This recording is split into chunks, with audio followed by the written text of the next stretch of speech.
said World War II, too. It definitely needs to be a real clap, though. One clap. Why? Right, we just did it. We just got it.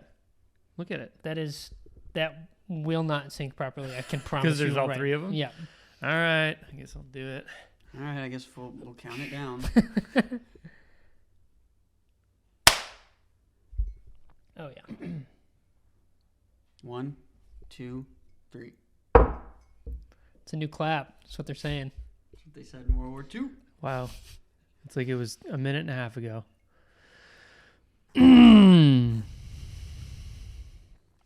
Hey, guys. Hello. Hi. Welcome to NPR. Welcome to NPR. Today, we're talking about equal rights. Seriously?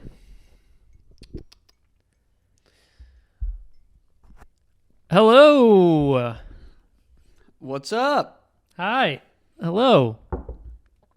This podcast is not for you. We're back. Got a couple week break. We are back at it. It's been a little bit longer for us than it has been for our listening audience. We haven't been together for over a month.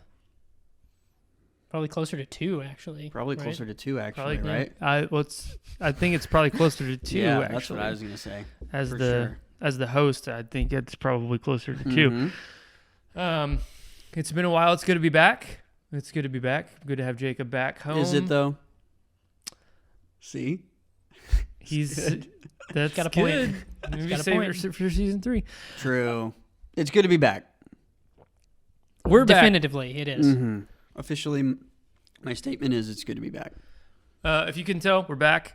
We're saying this because Jake was on tour for a little bit with the We are Beatles, back. and he's back. We're back. We're back, and we're getting excited. And let me tell you why we're getting excited. I'm getting excited. I don't know about, I won't speak for you guys. October is a big month for a lot of reasons. There's Halloween. We're back. We're back. We're That's back. number one. Pumpkins. That's it? Halloween and pumpkins. And Halloween and we're pumpkins, and we're back. But also, there's a film coming out this month called DUNE. And this year... This is the movie. This year... for your consideration. They announced the movie last year. It was supposed to come out last year, actually.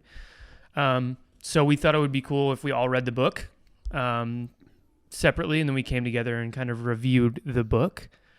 The famed science fiction novel Dune by Frank Herbert, in preparation for the new adaptation coming out in October. So, well, why are we pumped for this adaptation in particular? Because there's been many adaptations of books coming out, but we should mention that we're excited because of the director of this adaptation in particular. He's made a number of films. We'll actually not even tell you who it is. You can go find out on your own. And we may or may not be doing a episode on this director. Mm-hmm. We may not be doing an episode on this director. It's a little teaser. Teaser. But we're holding you prisoners as listeners for not telling you. Yeah. And just let us know when you... Don't regard us as your enemy. We're not. Please don't. You search online and you may arrive at this director's name. Dude, if it's like Blade Runner. It's like if you guys got there, you would be a Blade Runner. Right. 2049. He is not your enemy, okay? No. Anyway, you'd be on Schindler's List if you guys got it right. Or wrong. We're back. We're back. We're rusty. We're back. For the constraints of this conversation, we are talking about the novel, Dune. Let's see if you're looking on video. It's right here. We're touching it, and you can see it's right here. So, real quick, I will read a little excerpt from an article. This is just a very brief general synopsis of Dune. If you've never heard of it, it is one of the most renowned science fiction novels of all time. It came out in 1965. Like I said, Frank Herbert directed it. Or sorry, he directed the novel. In a way. Can you write that word for me? Can we get the lighting better in here? He's having people bring him sandwiches. For the 18th time. No, it's CALADA. Yeah, that's right. I know, it doesn't make sense, but it was originally published as 2 separate serials in a magazine called Analog Magazine. Which I did not know that until you put this in the outline. Yeah. A huge influence on him was Lawrence of Arabia, which came out in what year, Wes?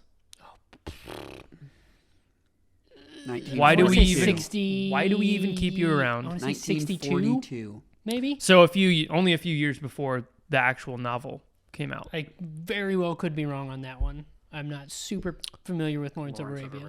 Book. Wait, was the film? The film. The film was. Yeah. Lawrence of Arabia movie. I guess that's 1962. Oh. Just like I said. And that could be true if it's I didn't know that Lawrence of Arabia was a novel. Yeah, I don't think it is. Okay. It's a true story. It's based on true. So there's a number of books about that guy. But anyway. Yeah. So we're back. We're back. So this is a quote from an article. The setting is the year 10,191, and human beings have spread out and colonized planets throughout the universe. On the planet of Caladan, also known as Dune, Duke Leto and his family of the House Atreides is preparing to leave for his new position as the governor of Arrakis. Which is... Sorry. That's a typo. That's a typo, yeah, guys. I was going to say, Dune is what is... Which I what did not Arrakis is which known I did as. not catch in the article. So, Arrakis, let's just... we're rusty. We're back. Okay. He's struggling. No, I'm trying to keep it in. I was going to say this later. That is more than I ever learned while reading the book. Oh, really? So now boy. I was like, oh, that makes sense. And then now I was like, oh, wait, no, that wasn't right. Sorry. So, Caladan is the home of the Atreides family, and they're moving to Arrakis, which is known as Dune. So they are becoming the governors of that planet. A desert planet with valuable resources of melange, or melang, however you want to say that. A spice Melange. that is extremely popular with wealthy people. And it has many properties, and that is expanded upon in the book. Mm-hmm. So that is a very brief synopsis or jumping off point for the book. It needs to be said that the book follows the Duke's son, mostly, Paul. He's the main character. So the setting, the desert environment, was pretty huge for Frank.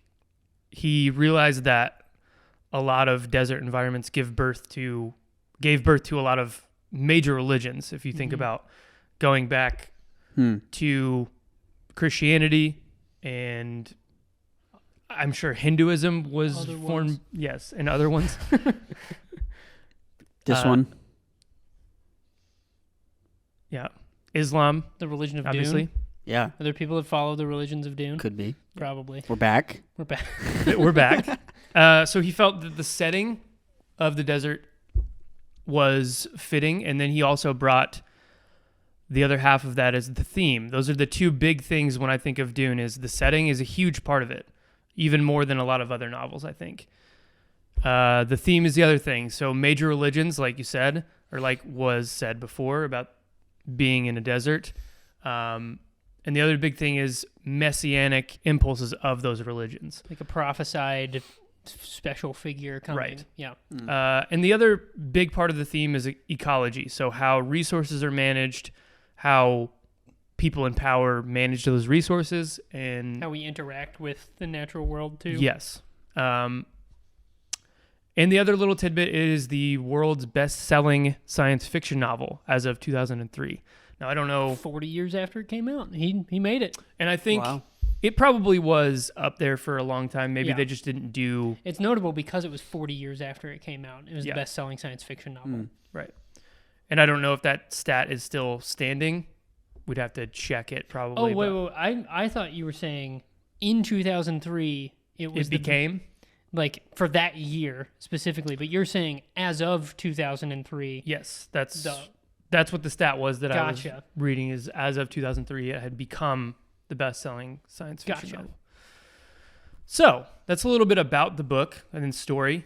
I didn't want to give too much away in terms of characters and stuff like that. And I want us to not give too much away in this first section on our review of our first reactions to it. So overall, what were our feelings after reading it? We all read it at kind of different speeds and got done at different times. So when did you read it and what did you think of it? What was your first reaction, positive or negative or indifferent? Wesley?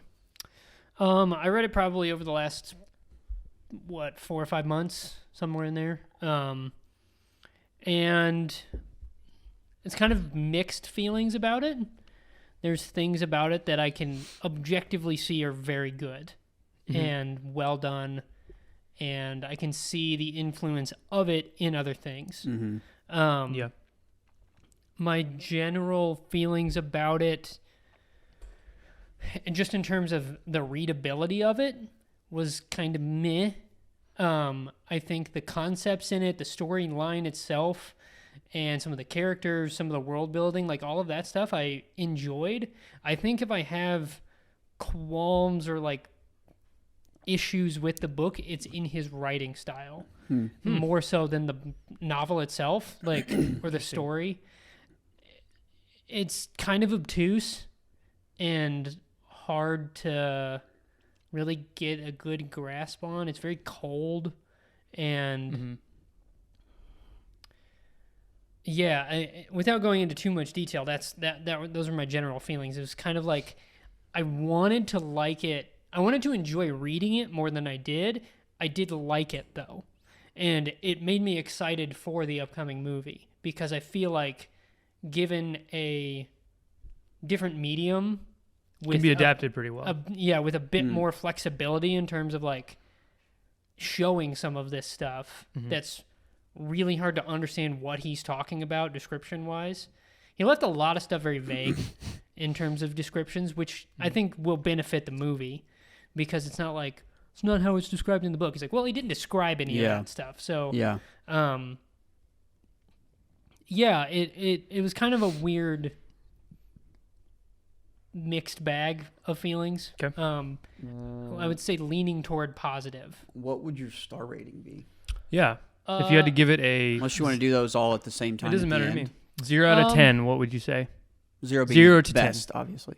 0 being the best. Give it a 0. No. Probably in like a 6.5 range. Okay. His writing style just kind of brought it down for me. Like, it was really hard for me to get really into it. You know what I mean? Yeah. Like I wanted to be more into it and I felt like the book was kind of keeping me at arm's length a little bit. And then as far as a science fiction rating, like it would be pretty high because it's a seminal science fiction novel and I can see the influence on it or on the genre as a whole. So I would probably say it's probably up in the 8.5 range. I also know of its influence on Star Wars in particular and how close the original Star Wars script was to Dune. So like without Dune, we don't have Star Wars in the same, maybe in the same way, but yeah. So that I was thinking along the lines of that. It's like George literally started it in a desert, like, you know, so it's very much like when you were saying the significance of that. Someone coming from the desert and he's multiple times referenced like messianic stuff in making Star Wars. Yeah, even that. There was spice in the original Star Wars script too. Like, Jacob, thoughts, impressions, and your star ratings. So the idea for this was to get done in time for the first release date for the movie. which was last November or something, right? Mm-hmm. Yeah. Yeah, it was pushed a full year, I think. And so we started reading it like very shortly after we started the podcast, like, or at least we were all like, let's order it, let's start. So because we knew that it was long and it got delayed pretty early on. Yeah. So I have been reading it off and on for like 2 years, and I just finished it because of the episode. So I was like, well, okay, we have a date set. I got to finish it. So it was an absolute slog. Like, I don't know. I also, it's nice that I didn't go first, because I was thinking that's a great way to describe it. Is like I really, really wanted to get into it. Yeah. Like, especially when we ordered it, I was like, dude, this is going to be awesome. Like, Denise doing the movie, freaking Timothy. Right. Denis. Who's Denis? He's my buddy. Who's Denai? He's my buddy he's working on going to the movie He's working with on the us. credits. So, yeah, sorry. He's my friend. So, Who hit you in your Denis? yeah, exactly. So I was like, this is going to be awesome. And then, I don't know. And that's the thing about sci-fi is I would say that's at least like 60 or 70% of what I read. And I probably read, I guess if it's 2 years, I average like 1 point something books per month. So I've probably read 25 books while trying to get through this. And it was like so difficult, because there's a balance of like, it's always hard for me to flip the switch of trying to understand it. Then the first, like, it's hard to use a page number, because you can't weigh 50 pages of Dune the same way you can weigh 50 pages of the first Harry Potter, because it's just, 50 pages in Dune is like not even the first scene, right? So it's like, It's so dense. Yeah, and so it's like, it's hard for me to flip the switch in like the first 25% of a book that I'm reading to where, okay, it will all be revealed to you when you need to understand it. So stop trying. Mm-hmm. And so it took a long time for me to get there in this book. And then once I did, it still never made sense. So it's like the certain terms that he uses, and like, and it's fine if you don't want to, let us know what that means or what the significance of a certain word is, or a role, or a house, or, so that's fine if you don't want to, but the world has to be built so intricately and unfolded in a certain order to where it does make sense eventually when you see that, oh my gosh, he's doing something that's crazy. Sure. And you're like, I guess that's crazy. I don't know. And you're 700 pages in, so for me, it was just not fun to read at all. Although you definitely can, it is hard to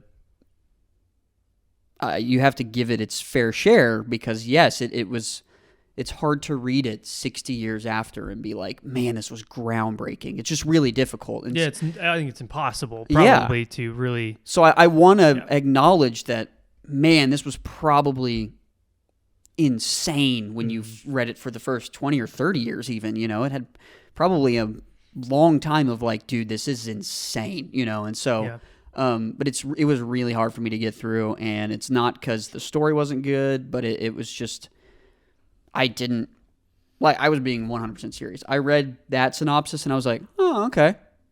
And I read 800 pages, it's like, but there's 2 appendixes at the back of my book, and, it's like, sure, I guess I could have flipped back and forth for the first 500, but I at some point I was like, this will make sense eventually anyway, and so it just never did. So it kind of surprises me how well the book sold. Because, like, the thing I compare it to is, like, reading, like, War and Peace or something. Like, it's not that level of insanity, but that's what it feels more like, is one of the classic novels where it's, like, kind of hard to read. Yeah. And long. Yeah. And yours looks so short. I'm jealous. Oh, yeah. Yeah, I guess the pages are bigger, but... Yeah. Oh, did you have, like, the shorter one? More, yeah. Well, it's, like, the same height, but it's half the width, depth, right? Yeah. So it's like, but anyway. But yeah, it has that feeling. Real quick, let's get Jake's star ratings, and then we'll. Overall, even with the respect given. The influence. Yes, I would say a 5. And then what's interesting, I love this. This is what's so fun about doing these things. It's like I would do the opposite of what you did. The genre rating would be lower because I've read so many science fiction novels that I've sped through way just as long, but I mean, a month maybe, and this took me 24. So that's what's interesting is I would not have thought to give it a higher genre score. I think the genre score would probably be like 2 or 2.5. But, yeah, my only logic behind it is like, and that makes sense. I just would not have thought of that. Novels that you read probably wouldn't exist in the same fashion without this. Yeah, and that's so hard to and like you said, it's so hard to like separate those two things. It's like going back and watching a movie from the 40s is like really hard for a lot of people now. But you go back and watch old Hitchcock movies and you see like, oh, he invented these things. There's literally it's the Hitchcock zoom, the dolly zoom. That's he invented it. Yeah, and it's in so many movies. So. Anyway, I'm excited to hear yours because you've read it twice. I have. So you've read it more than both of us.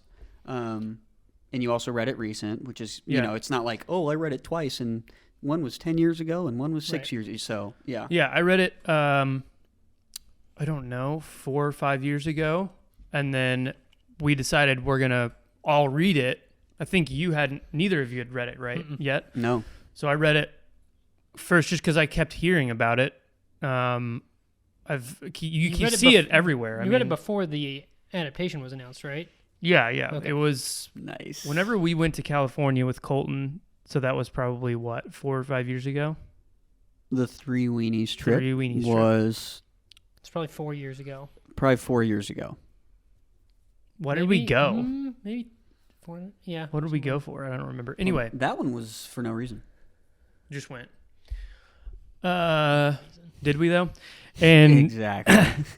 So I read it the first time then, and then read it again when we decided we were gonna review it. You finished it the first time? Yeah. Wow. That's because this is the best part about reading communally is I would not have finished it if it weren't for you guys. I think that's what I love. The thing that happened to me was I got conditioned by Tolkien, I think, to break through. If you can get through Tolkien, I think you can get through pretty much any novel, any fictional novel. Yeah. Just because it's dense in a different way. It's dense in description, where he's dense in non-description, which is like the opposite. There's definitely connective tissue between this and Tolkien. Right. For sure. So Tolkien builds the world on the page. Right. And I feel like he's just setting the world and assuming that you'll find out later, like Jake's saying. He literally drops you into it, doesn't explain anything. There's so much cultural stuff that's specific that you are not a part of. So it's like, imagine, whatever, Mayan culture, Mexican culture, whatever culture you're not born into, and you're dropped into it with all of the phrasing, all of the text, all of the way people interact with each other. You have to figure everything out in this novel through the context. Yeah. That's pretty much it, So I think that's probably what made me break through I never felt like I was struggling to read it. And maybe that's why, but I think the characters were enough to get me through whatever pitfalls I may have come across in terms of writing style. That was the first time. And I will say, I think it's much better the second time because of those things you're talking about. Because I can see how that could be. Definitely. It's easier to, it's similar to Tenet. Like Tenet, the first time watching it it's overwhelming. Sure. And the more time, we can talk about. Yeah. The more time that you spend inside of that world, the easier it is to like it and understand it. I think that's the way Dune is. Taking breaks from it probably hurts it. You know what I mean? Yeah. And I took a break from it at one point too. Yeah. So I think the imagery was enough to get me through too. The characters and the imagery was enough to carry me. And I liked his writing style. I thought that it was it is mechanical, I think. Like you said, Wes, I think it may be a little cold. But I feel like that's how Paul's seeing the world a little bit. Not to spoil anything, but I feel like he is kind of a cold dude. Yeah. Like there's no A cold Dune. Cold Dune. Oh man, those are tough to come by. Anyway, I enjoyed a lot of things about it. I will say, he does. I finished it hot off the heels of Ender's Game, and so he does write internalized processing and feeling really well. Yeah. I think that's what I was trying to say when I'm saying it's similar to Ender's Game. Obviously, there's a lot of differences.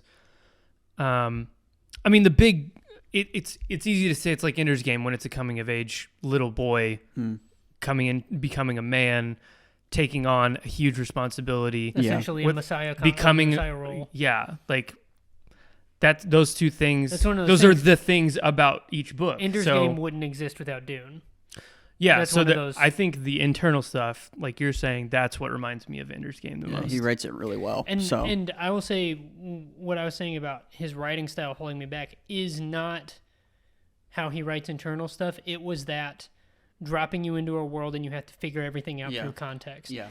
And that works better in a movie. Yes. You know what I mean? I don't feel like he gives enough context sometimes to understand what's happening. Yep.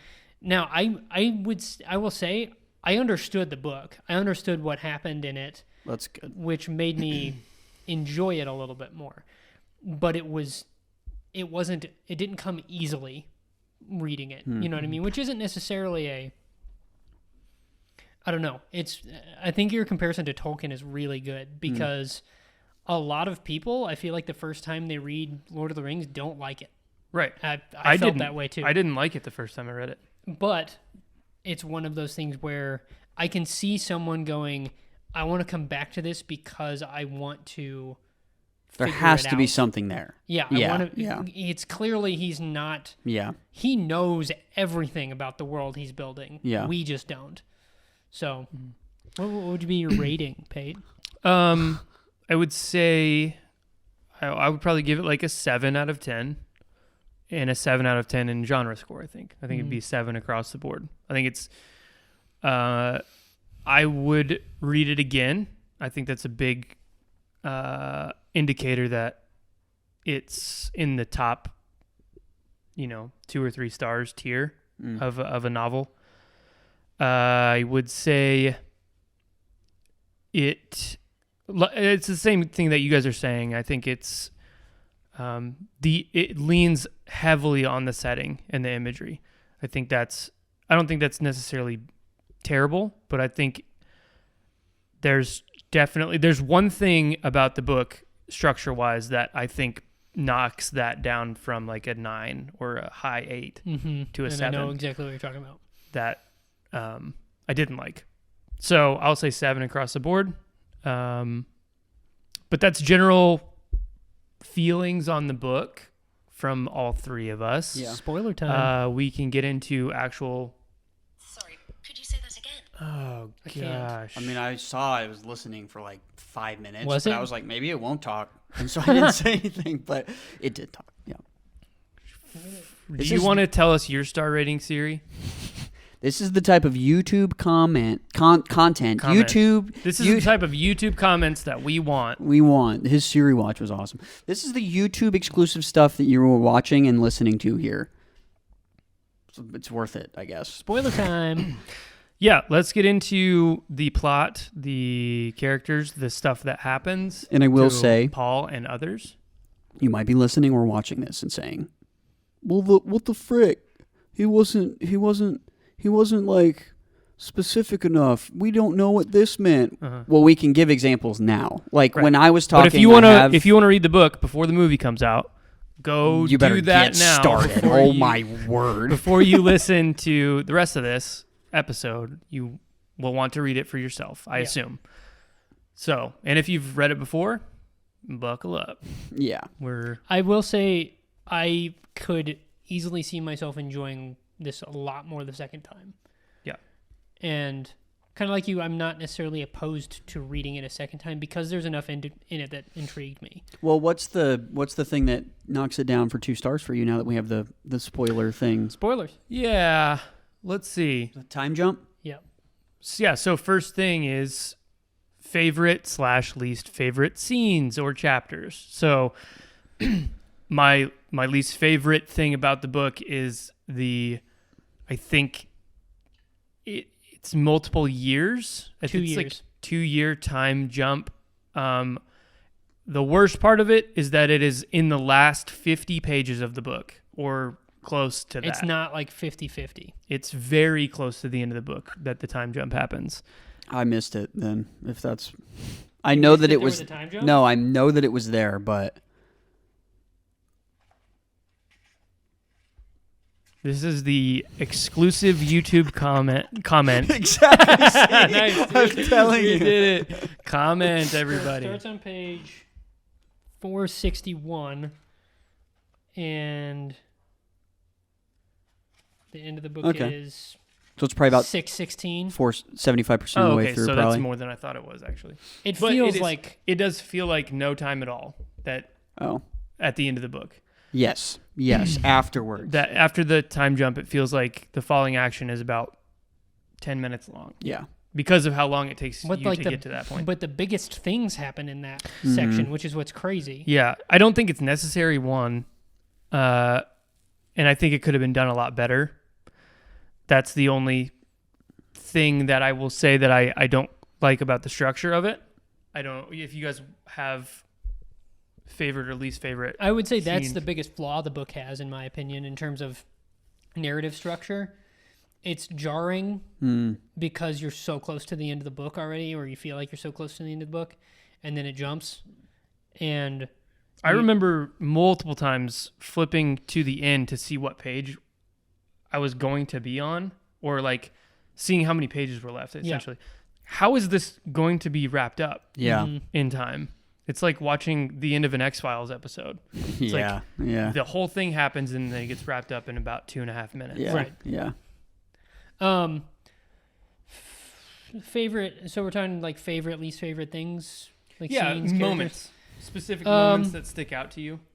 I thought Leto's death was really cool. I thought it was a clever death scene. Yeah. Like trying to assassinate his enemy. Well, the way I would describe this book to somebody is like sort of like Game of Thrones in space a little bit. These different families and factions warring over this planet, Yeah. trying to gain control and Yeah. power. I think that's a pretty close comparison, at least to me. So those aspects of it, like Leto having this like fake, it's like a fake tooth, right, with poison in it, Yep. poison gas. Right. Like I was like, oh, that's a really clever, cool scene, and it fails or whatever. But that was an interesting. That was the first moment in the book where I was like, huh, that was kind of cool. Like I didn't expect his character to die off Yeah. the way he did. Jacob? Yeah. The first one that comes to my mind is when Paul is with the Harkonnens and kills that dude that he kills someone. In an arena? Sounds familiar. Okay. He's with the Harkonnens or he's with the Freemen. Because he kills two people in a duel This is good. This separately. is good. So the Freemen are... Why don't you explain it to the audience? Freemen are the native people to Dune. Uh-huh. With the blue eyes. Right. Is he with them at I this think point? so. The 'Cause Harkonnens he are their also- enemies. The fat dude is the Harkonnen. Yeah. Yeah. Right. The Baron. Right. When he fights to It was like defend somebody's honor or something like that, right? He fights the one dude and essentially becomes an emperor at the end, or he fights. Oh yeah. Not the very end. Not that Sorry. one? Okay, Yeah. You're talking about the duel The first fight that he against one of has the Freemen. against one of the Freemen. Yes. And he in the cave. gets Yep. kids afterwards from somebody else. And then they're like, they have to decide whether it's worth like giving his water, His to blood. Yeah. Yeah. Which I thought. So that scene was like the first one where I was like, this is pretty cool. Like, but yeah, I mean, other than that, I mean, obviously the duel at the end was cool. The kind of the thing I was talking about with the significance is, so you see the scene where they're flying in, I guess on a. See, I didn't even know they came from a different planet. I was just like, whatever. So that's good to know. But he's getting a tour of Arrakis, Uh-huh. and they see the worm, and it like swallows up the ship at the beginning. You know, like very early on. And so you're like, whoa, and then, you know, I mean, he's with the Freemen, and then learning to ride them. Yeah. Right. Yeah. And so, because at that point you're like, this is insane. But then there's like a scene where like, oh yeah, we've been doing this for like forever. And you're like, oh, so I guess it was a big deal, I thought, but now it's not, because they're like, yeah, we've been doing this for like forever. It's a big deal to Paul because he's learning it, but it's something the Freemen. But it was one of those things where it's like, okay, so culturally it's not a big deal for them either, it seems like, but it still seems like it is, because some people, but I didn't know that the Freemen were native. Mm-hmm. I didn't know that the other people that were there weren't, so they didn't know how, but I didn't know any of that. So that makes sense. Mm-hmm. Anyway, those are the two, and obviously the duel at the end was. Yeah.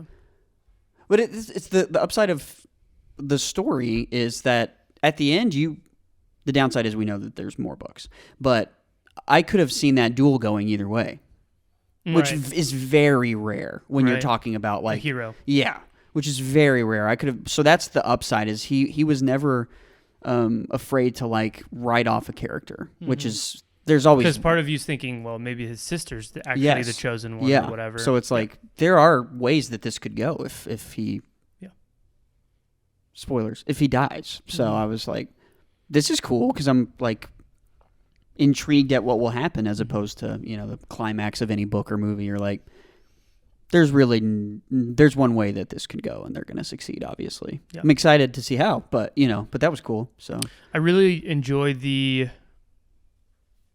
there's two things that I think are my favorite parts of this book. One is the way that religion is handled. I think it's very creative. There's clear religious undertones throughout the entire book, and they're handled creatively, which is rare for a secular book, I think, for the most part. I think that they're handled non-denominationally too. They're handled without like they're not connected any to a real connection to a real world religion. Yeah. This is supposed to be this, right? Yeah, it's like, okay, and I think that's nothing is a rarity. metaphor for anything else in this book, really. But spirituality is prevalent. Yeah, I think. The Bean Gesserit and then the other thing is the ecological aspect of the book. I think this is handled better than most fiction works that I've ever seen, in terms of not being preachy. Mm-hmm. It is not heavy-handed. Mm-hmm. It is realistic in the sense of the entire universe revolves around resources, and resources that people take for granted, and that happens a lot. And also tied into that is, I love the way something so simple, like I said, we take for granted, water, is viewed in this world. Now, it's only in parts of the world. Right. It's like huge that Chani is crying for someone, because it's like a waste of water, which is crazy. I think is such a fascinating and emotional and powerful way to view something that we just have all the time. Now, some people in the world don't have access to water. That's a real thing. But something that takes up, a huge percentage of our body and a huge percentage of the world itself, being so scarce and being so valued, I thought was really fun to think about as a currency. Yeah. In terms of like big picture stuff that I enjoyed as opposed to specific scenes, that aspect of like the water being like, he just took what we view as our precious resources and shifted them to something that we all generally have access to, most of us, which is inherently a clever way to kind of make us rethink value. But That aspect, and then just the aspect of how everything works in the world, I thought was really interesting. He didn't go into super fine detail about like the worms and like all that stuff. He kind of left that mythological in some ways, and like obviously he gets into like the worms are the ones creating the spice, right? Interesting. But didn't know that. yeah, but I don't know. Sure, I believe you. I guess. yeah, and then like they feel the vibrations on the like those kind of like little details of how he built that world and how it works. I thought was really interesting, like them walling themselves off and like a shield to protect them from the worm, like all those details. Those world building details I feel like were really, really good and really unique to Dune. Like those are even some aspects where I don't know of a comparison example of like the worms and like the shield. It makes it feel old. Yes. That's what it makes it feel like to me. It makes it feel like that world is thousands and thousands of years old. Right. 10,000 years old, let's say. Right. It feels like it could be. And the other thing I like about that number, too, it's a weird thing that no one would really pay attention to. 10,191. It's far enough in the future that it makes sense to me. Everyone tries in the past to do futuristic stuff like 2049. That's not going to be happening in 2049. Yeah. It's not far enough in the future to... Which part of that is they're handcuffed by what the first movie said. I understand. Year-wise, but... I just mean in the past, in the 80s, when a lot of futuristic sci-fi was hot, things were not set far enough, I don't think, in the future to be believable. You know, that's a small thing, but I will say, it's nothing else. Okay, I'm just kidding. Jake, do you have anything else? Nothing of value. I'm just learning. Well, let's talk about characters specifically. Did any characters jump out to you that? I mean, you guys got Paul, who's the main character. Duke Leto. But there's a lot of characters in this book. Yeah. There's many. Lord knows. Many characters in this book. So, did anybody jump out to you as a favorite or something that you didn't like? Man, you know what? I'm sure that if I could keep them separate, I would love either of them. That's part of the problem. I think the problem is their names. The names, again, cultural, feel almost interchangeable. Yeah. Like, I don't know why, but yeah, I agree. Except for Paul. Duncan, Idaho. Paul. Like, that name felt so... My name's Paul. Well, my Right. name's Stilgar. Right. I'm Paul. Gurney Halak? I feel like they're just so... Okay, those are the two perfect examples. Gurney Halak and Thurfer Hawat. Like, yeah. They just blend in my brain, and I don't know which character is which because those names are so similar. But those two guys... Because they're so... Those are my favorite guys. I know, they are, but I don't know which one is which. But those are my favorite guys. Yeah. So Thurfer Hawat is the Mentat, or the which Jedi for... that's trademarked. That concept... Let me finish. Okay. He's the Jedi for the Atreides family. So every family has their own like Mentat, which is like a future seer, if you will. It's And then- essentially a human replacement as I'm helping explain. I'm explaining who the other guy is first before we get confused here. So Which he's one the was Mentat. that? That's Thurfer Hawat. okay, Gurney Halak is the like warrior trainer. right. Who was like growing up with Paul? He wasn't growing up. He was but training Paul as Paul yes. was growing up. Correct. Yeah. Josh Brolin, Yes. Who was that? Which one's Gurney? That's Gurney Halak. Gurney. and then Duncan, Idaho is some other guy. And Oh, then he's just a warrior. And then Stilgar was also cool, Stilgar is my favorite character by far. Stilgar is my favorite character. which is the guy that Paul was like. It almost felt like sexual tension, but I know that it wasn't. But it almost felt like sexual tension where it's like, will they, won't they, like fight and kill each other?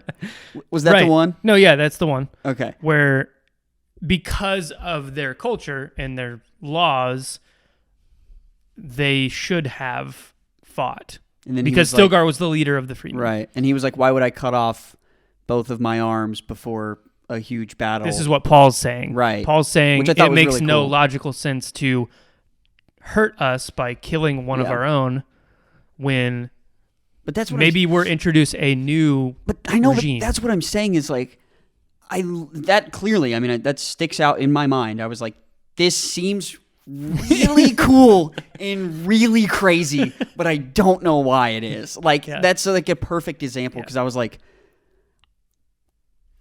I assume they're all like, what?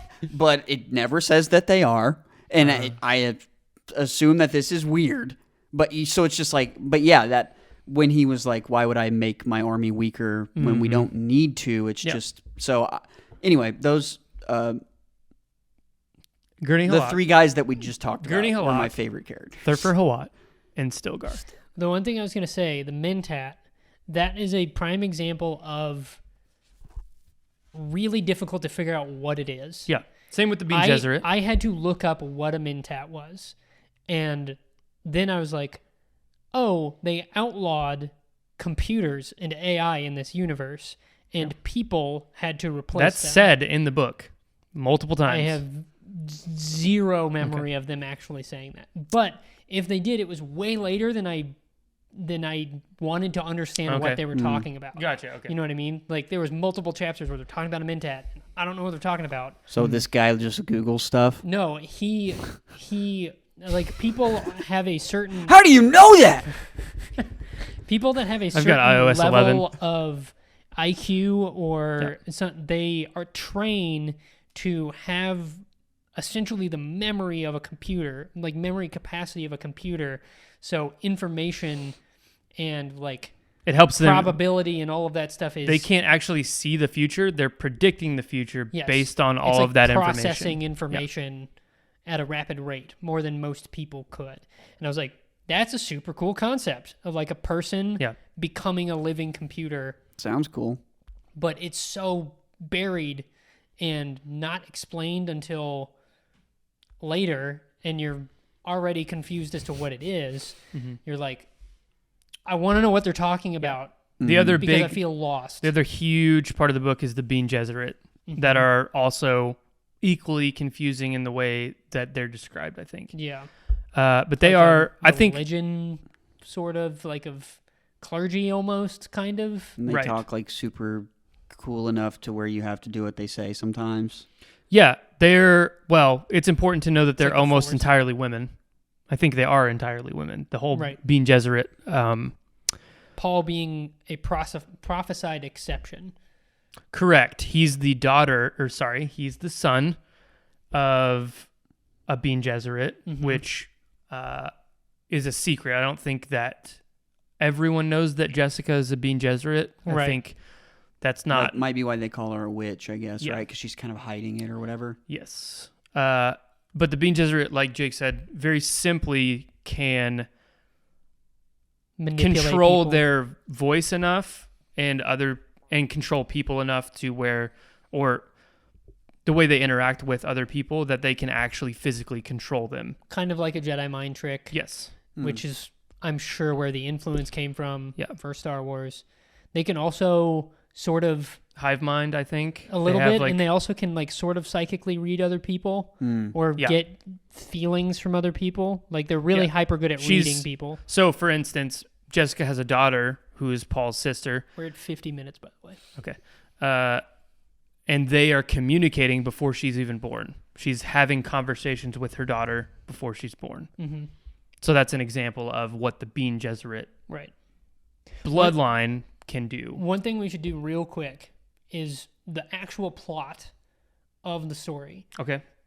This family inherits Arrakis, this Dune planet. They come to rule, become governors of it, essentially, from the Emperor. And while there's another family on the planet called the Harkonnens they want control, and they essentially kill Duke Leto, who is Paul's father. There's a coup. There's a coup d'etat. They take over. Paul and his close associates are scattered on the planet. Paul hides with the Freemen in like caves and stuff. And then near the end, after he's had a child He's become a Freeman. Yes. He comes back to overthrow the Harkonnens and the Emperor, too. Like, Correct. the Emperor comes to the planet. That was the part that I was kind of confused on, was the relationship between the Harkonnens and the Emperor and, like, the political conspiracy kind of going on. I got that there was a general political conspiracy, and I think that was enough to get me by. Yeah. And then at the end of the novel, there's a duel between Paul and someone essentially representing the Emperor, correct? It's a Harkonnen, though. I believe Right. it's the nephew of Baron von Harkonnen, Who's think. the main villain. Yes. The Baron's the main villain, and I think his nephew is like this... Why can't I remember his name? Good luck remembering a lot of names in this book. Anyway... he tries to cheat. Paul Correct. beats him because Paul essentially becomes this messiah Fade figure. Rautha? Yeah, that's him. Fade Rutha or something. Yeah. He's part Bene Gesserit, so he can kind of see the future. And he gets to a point where he clearly can see like everything that's going to happen. I think that's another really cool part of the book, specifically that scene where it's a moment where he's realizing the time he's physically walking through it. So he's going up a valley or up a mountain, and he's seeing literally every possibility that can happen in the future. And it's like a really mind-blowing scene. And then it's similar to Interstellar, where it's a physical like dimension of time that that Cooper's like interacting with. I thought that was a really interesting way to describe that. Yeah. That is basically the entire plot of the first book. Paul defeats him, and essentially the Emperor steps down and Paul becomes Emperor. Correct. Not before this other guy, which I thought was cool, was like, I could kill you right now, but you're a Freeman, just like me, so I'm not going to. Is it Stilgar? You remember that? No, it's like some guy where the Baron like looks over at him after Paul kills that guy, and he's like, and Paul's like, I very clearly see that they think I'm tired. This guy could kill me very easily. But it was like some guy that he had never seen before in those visions. Oh, yeah. And he's like, oh, I remember you. This guy might kill me. And then he was like... Right. It was the one thing in the visions or whatever you want to say, where it was murky. He couldn't see past this certain person. But it was that guy, and he was like, I remember no, that. You're a Freeman. You're a person of the planet just like me. I'm not going to do it. Which I thought was cool. Yeah. Yeah. I did forget about that. Anyways, we're getting close to an hour right now. Yeah, let's just briefly talk about because we're talking about this because the film's coming out. Let's talk about previous film adaptations or attempts. There's a whole lot of crap. Many of them, and not many of them actually came to fruition anyway. So just a quick run through of previous ones. 1974, it was a French film. Salvador Dali was actually cast as the Emperor and they were shooting. So they got to the shooting stage. He demanded $100,000 per hour. Oh my God. While he was there. So the director of the film decided they could shoot all of his footage in 1 hour. So they shot all of it in 1 hour and paid him $100,000 and told him to get the heck out. That's awesome. Is there really props to that director? I guess he could. It's a really interesting story, but wait, is that the one? Yeah, there was also like rock stars going to be in it too. Yes. Yeah. There's a documentary about it. Yeah, it's fascinating. I know the director that you're talking about. He's a wild man. He's like a lunatic. He's made some crazy movies. David Lynch. So that one did not actually get all the way made. There was some shooting going on, but it fell through. 1979, Ridley Scott was in talks and I believe was signed to direct a Dune film. He was canceled. it did get canceled. It was taking too long. Herbert was still alive at this time, so he was working on the screenplay, I believe, with someone else, and it just took too long to get cut down into film form for him. So, and then Ridley did Blade Runner. That was the next thing that he did after he backed out of. And he got, Dune famously got fired from, Blade Runner. So I can imagine after Blade Runner, nobody's going to give him carte blanche for a while. Mm-hmm. Yeah. So when Ridley Scott fell out, the rest of the movie fell out. 1984, David Lynch made this film. So bizarre. So it's the first actual iteration of Dune that came out in any other medium. And I didn't know this, actually, when I was reading about it. He never read the book, didn't know the story, and I believe there was one other thing that was shocking to me, but I can't remember it. He basically was out of touch with what the book was about. But what's interesting is, first of all, this movie's terrible. By any stretch of the imagination, it's bad. Even David Lynch fans hate Dune. But Frank Herbert thought it was really good. So I don't know what that means. David Lynch, if you know anything about David Lynch, this is the weirdest choice for him to direct. If you look at his filmography. Oh, that's what it was. He had no interest in science fiction. Yeah. Publicly. Had no interest in doing science fiction ever. The guy's crazy. He's just a bizarre man. Yeah. And you look at all of his films, they're like weird abstract art pieces. And Dune is this hard sci-fi stuff that is not up for interpretation, really. Yes, some things are vague in it, but it's not what's real, what's not. That's not what's going on in Dune, and that's everything in David Lynch's movies. Yeah. He blurs the line between reality and fiction. So this is such a bizarre thing that happened. Yeah. I'm not a David Lynch fan in general. I think he's interesting, but in 2000 there was a mini series that did air on the Sci-Fi Channel. I don't know if it's just based on this Dune book. It may be based on more than one. In 2008, Peter Berg was signed on to direct a Dune film. It also got canceled. And then in this year, 2021, upcoming, we have, hopefully it doesn't get canceled. Somehow it might. It's been trying to. It's true. It did get pushed. Denis Villeneuve, his version of Dune, the first feature-length film adaptation in 40 years. So. We should do seamless episodes.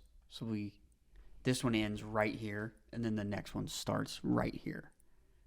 Going into Denis. So we're talking about. I have to host it too.